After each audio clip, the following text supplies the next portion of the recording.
Alright guys, so in this video we're taking a look at the AxisFlying Air Force X8 Pro. So this is a 8 motor Cinewhoop, 1404 motors. Something kind of totally different here, and kind of one of the reasons why I really wanted to review this is because it is different than everything else that's been coming out lately. Whether or not it's for you, I guess you'll have to watch the video and find out some more details about it to see if this is something that you're going to want to use or not. So this is the way that I flew it. I mounted a GoPro Hero 6 here, and this mount that came with the GoPro, flying in 850 4S battery. And let me just show you what this whole thing weighs the way I flew it. So the all-up weight here with the battery and the GoPro, the quad, or the X8 is 522.5 grams. So yeah, it's well over the 250 gram limit, but I think most of you guys probably already knew that because it's got double the motors. It's basically two quads in one. Basically two, we got 8 motors, we got 2 quads in one. And let me just show you the weight without the battery and the GoPro in here. So this is how much it weighs. No battery, no GoPro. It's about 305 grams. Now, something to keep in mind is mine did not come with the antenna that should be included. It's like a white antenna. I'll put a little photo up here what it should look like. That was missing in my package, so I just put this little stubby antenna on here that I had lying around just to use as an SMA extender in here. You see an SMA antenna. But yeah, you'll get an antenna that comes out a little bit. It's bendable and should be further away from the body like this. So the weight will obviously be a little bit more with that antenna versus this little stubby here. But let's just get right into the the way this is all put together. As you can see, it really is kind of like 2 quads sandwiched with obviously inverted motors on the bottom set here. The top set of motors uses a 4-in-1 ESC. That's a 30 amp 4-in-1 ESC. That's in the top section, and then there's another 4-in-1 ESC in the bottom section here. That is, it's difficult to see, but you can see it right there.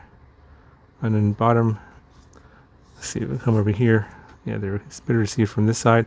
So another 4-in-1 ESC over here. So you get a total of 8 ESCs, and the bottom 4 motors are connected to the bottom 4-in-1 ESC. The flight controller here's on the bottom as well. It's right there, with the USB port accessible in the front. Obviously, it's a special flight controller. It's like a Maytech F722 mini target with 8 motor outputs, obviously, to control all 8 motors.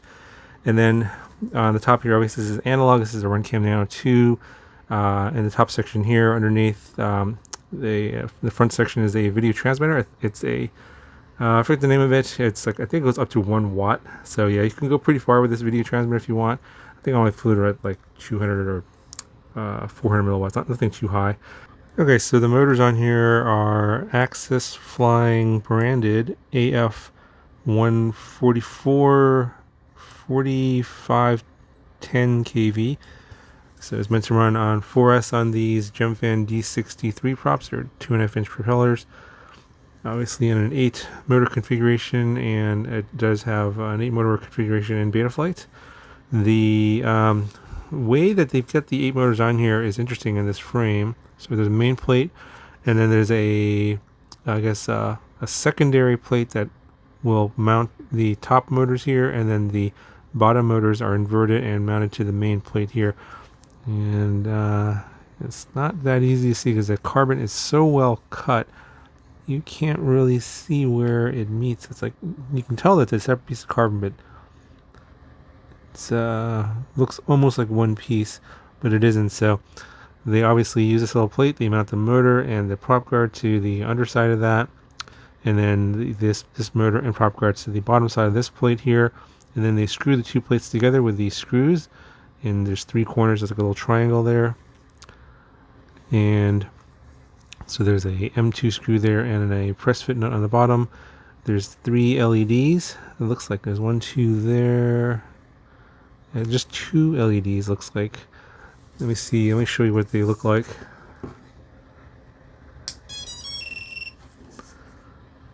Alright, so coming in is blue colored here. And I'm pretty sure that they're programmable. Yeah, so basically you have 2 2.5-inch Cinewhoop sandwiched together in an inverted motor fashion. It is actually running an X8 profile in Betaflight, so the props in the top rotate in props in configuration, and the ones on the bottom rotate in a props out configuration. So it's kind of interesting. Overall, basically for double the weight, you get double the power. So it's you can carry more stuff like a GoPro, and but it comes at the expense of flight time. So with the 4S850, I'm only getting like 2 minutes of flight time. I think that's what they're advertising with the GoPro. If you don't carry a GoPro, if you carry a naked GoPro, you can get more flight time if you're carrying less weight around. If you move up to a bigger battery, you can get maybe another minute, so maybe 3 minutes. So I think this is going to be a specialized use case maybe for situations where you need a little bit more stability or a little bit more power than a normal 2.5-inch Cinewhoop, but it's sort of the same sort of smaller profile of a 2.5-inch Cinewhoop. So if you only want to be carrying around a full-size GoPro instead of a naked GoPro because maybe you're concerned about crashing, or if you just want the extra power, if you want to do like tricks and stuff like that, this can, this has that available to you with that extra power. But again, it's at the expense of flight time. So it's a pretty unique product, I think, and it's going to be for a unique audience. I think it's not going to be for everybody. It is definitely louder than a normal 4-motor Cinewhoop. You got basically 4 extra props, so it's pretty loud. Actually louder than I expected.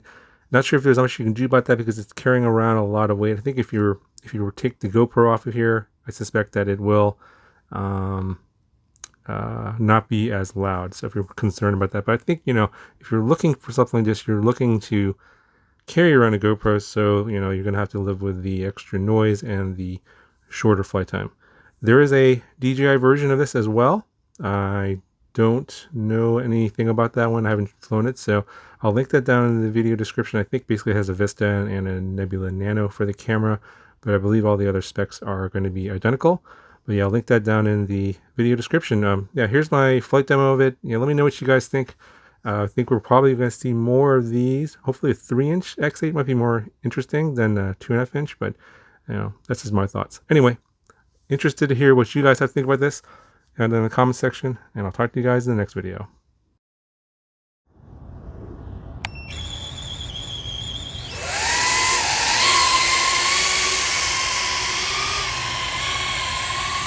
It's actually pretty loud with 8 motors and 8 props.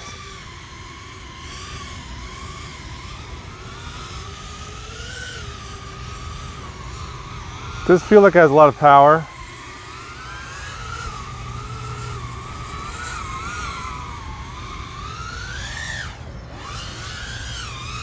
Yeah, actually, when I try, even though it's pretty heavy, it's got so much thrust. When you do a maneuver, it just kind of floats there. But yeah, it's really loud. Actually, louder than I expected it would be. But I am carrying a lot of weight with a full-size GoPro Hero 6.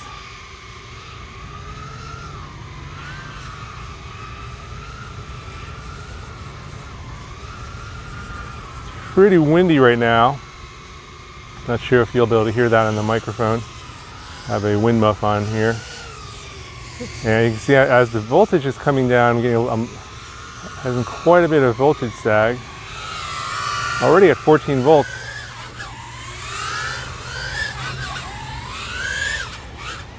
You can do some acro. This is only an 854S.